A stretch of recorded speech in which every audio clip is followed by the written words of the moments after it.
Well, again, I've got 9 pages of notes. I've gone through a number of them, and this is where Gohmert from Texas, the congressman, started to question the Attorney General.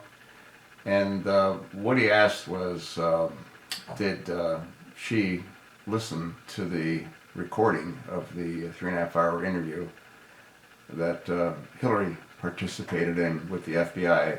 The interview, by the way, was conducted without the director of the FBI there, which is totally insane. That's James Comey, and I made reference to that, and I've spoken about that in previous videos. And then he asked her about 18 U.S.C. 1790F. Then he asked if the interview was even recorded.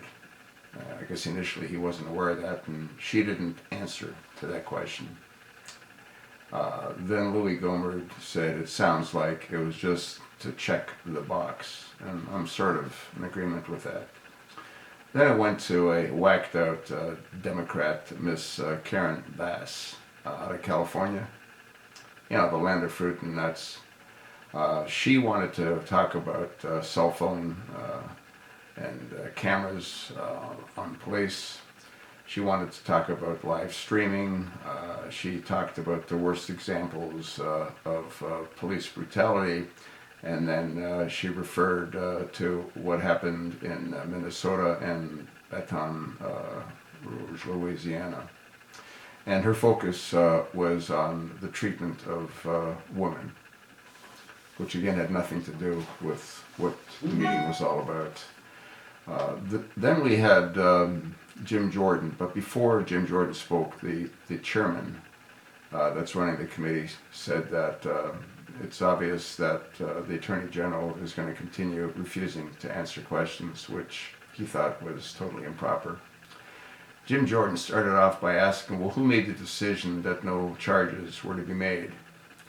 And that's when the Attorney General, I said that I was going to abide by the decision made by the recommendation of the team and the recommendation made by the FBI Director, James Comey. What really came of it was Jim Jordan made it very clear that her actions made it a whole lot worse. If you follow the timeline as to the events that occurred, she said her plane landed at Phoenix, went to the executive jet area, and we learned from previous testimony that Bill Clinton had ordered his pilot to wait, knowing that Lynch was coming in to that airport. That by itself is all interesting. I think what Jim Jordan was able to do is put all the pieces of the puzzle together. He talked about the meeting that she had. Right after that meeting, she went ahead and said that, well, I'll take the recommendations of the FBI director, which is the first time that she's ever done that.